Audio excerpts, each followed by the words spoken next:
Hola, bienvenido a tu última clase del módulo Reino, Poder y Gloria, en la unidad 4, titulada Reflejando la Gloria de Dios en el Liderazgo Pastoral. Esta es la clase número 20 y, como habíamos dicho, es la última clase. Entonces, hoy, en el índice, podremos ver una pequeña introducción, luego la formación del Nuevo Testamento y finalmente daremos conclusiones. Introducción. El Nuevo Testamento es una parte del texto sagrado del cristianismo. No solo el Nuevo, sino también junto con el Antiguo Testamento. Pero el Nuevo Testamento consiste en una colección de escritos que documentan las enseñanzas, la muerte, la resurrección de Cristo, así también como las primeras enseñanzas y la expansión temprana del cristianismo. Sabemos que el Nuevo Testamento tiene 27 libros que fueron escritos en el periodo que abarca aproximadamente desde los años 50 después de Cristo hasta los 100 después de Cristo. Entonces, ¿cómo se formó el Nuevo Testamento? ¿Cuáles fueron las bases? ¿Qué es lo que ayudó para que esto fuera establecido?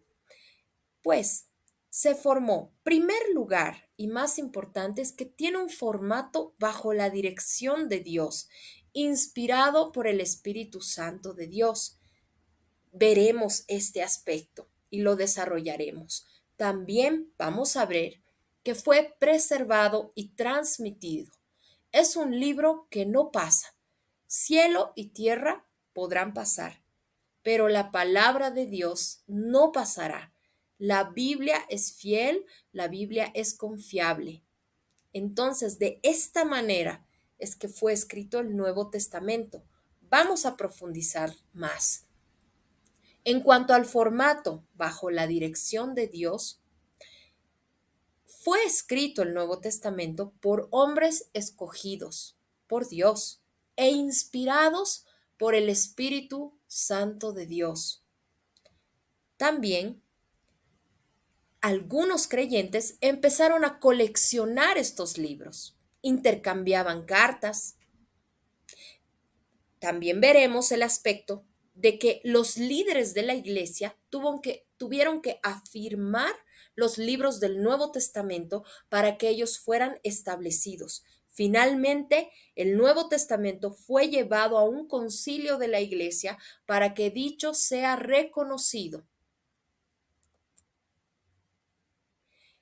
Escrito por hombres escogidos, inspirados por el Espíritu Santo.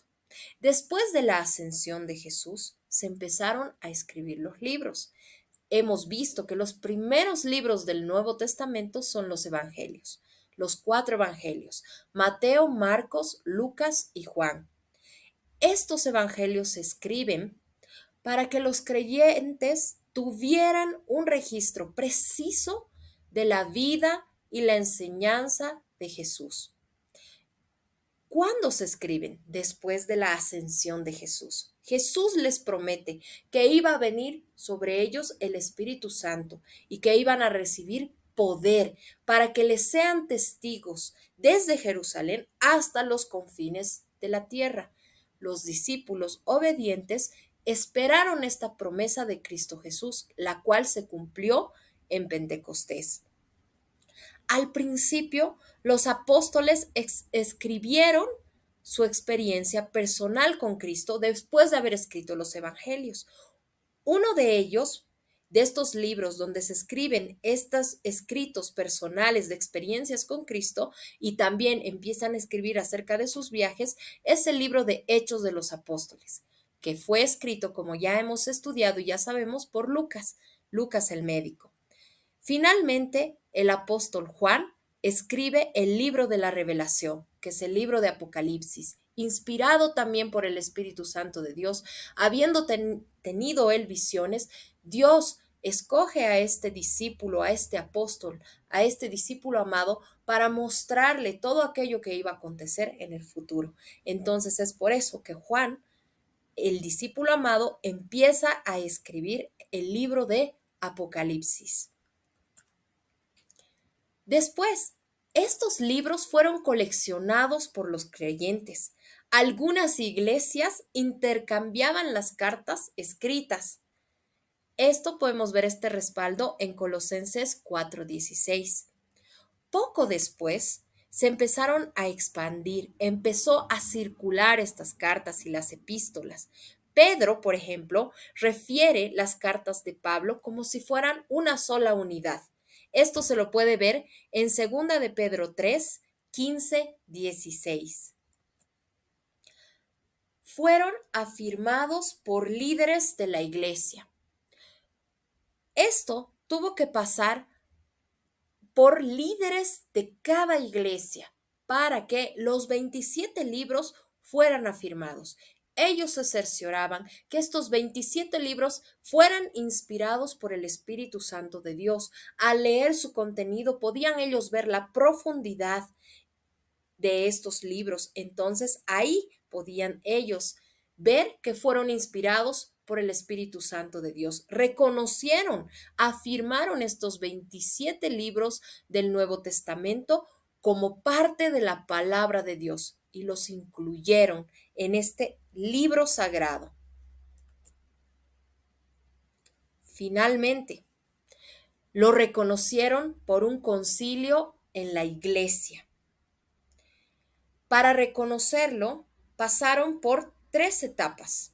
La primera, que empezaron a ver que era algo relevante para ellos y muy importante, la inspiración del Espíritu Santo de Dios en estos libros.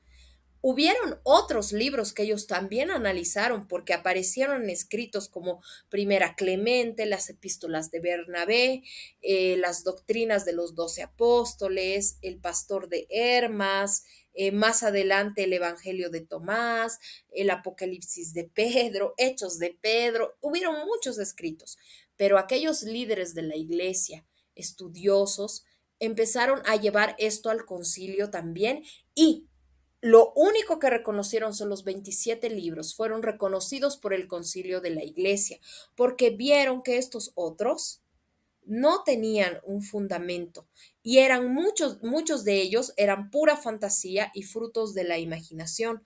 Por eso es que apartan a estos 27 libros y los reconocen como y los aceptan como aquellos libros auténticos inspirados por el Espíritu Santo de Dios. Este fue el primer punto para reconocerlos en el concilio de la iglesia. El siguiente punto fue que ellos debían completar el canon. Al estudiar el canon, se fijaron que no estaba la lista completa y que debían incluir este Nuevo Testamento ahí, los 27 libros, para completar el canon. Después, también lo aceptaron y lo reconocieron en el concilio por la persecución de Diocleciano. Diocleciano era un emperador romano que se opuso rotundamente.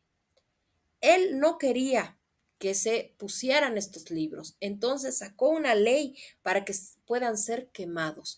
Eso llamó la atención de la iglesia y en el concilio de la iglesia empezaron a defender esta parte para que no se quemasen estos libros y fueran preservados y protegidos de la destrucción. Y este opositor ocasionó que ellos pudieran ver que estos libros realmente eran verdaderos. Ahora, para que estos libros fueran aprobados por el canon, tenían que pasar por 4 aspectos importantes. Entre estos el primer aspecto era la apostolacidad. ¿Qué quiere decir? Que su autor tenía que ser un apóstol o una persona relacionada estrechamente con un apóstol. El segundo punto era la espiritualidad. Debía tener un carácter espiritual y moral, concentrándose en la persona y en la obra de Cristo. El tercer punto, o podemos decirlo así, el tercer requisito era la universalidad. Quería decir que debías haber sido aceptado por la iglesia como un todo. Y el cuarto requisito era la inspiración. Debía ser y debería dar evidencia inequívoca de haber sido inspirado por el Espíritu Santo de Dios. Entonces, de esta manera y dando un ok a todos estos requisitos, entonces el Nuevo Testamento es reconocido por el concilio de la iglesia y se establece. Una vez que se establece, es preservado y transmitido fielmente. Claro que los escritos originales del Nuevo Testamento no son los que están, ¿no? Sin embargo, el Nuevo Testamento es un registro fiel de la vida de Jesús y de la enseñanza de los apóstoles. Como habíamos dicho, los manuscritos originales del Nuevo Testamento no han sobrevivido. Sin embargo, es un libro garantizado, es un libro que no pasa y que nos puede hacer tener un fundamento y una base sólida sobre la cual podemos edificar. Para terminar, daremos estas conclusiones. El Nuevo Testamento, una parte esencial de la Biblia, una parte esencial del caminar cristiano. Se considera la base de la fe cristiana, ya que él proporciona las enseñanzas, base histórica sobre las cuales se construyen los fundamentos cristianos, las creencias de la iglesia. Es una guía espiritual y ética. Sus enseñanzas tienen gran influencia significativa en el reino, el poder y la gloria de Dios. Muchas gracias. Felicidades por haber llegado a terminar tu módulo Reino, Poder y Gloria. Hoy te invito a que agarres el Nuevo Testamento y lo estudies a profundidad. Esto es todo. Bendiciones.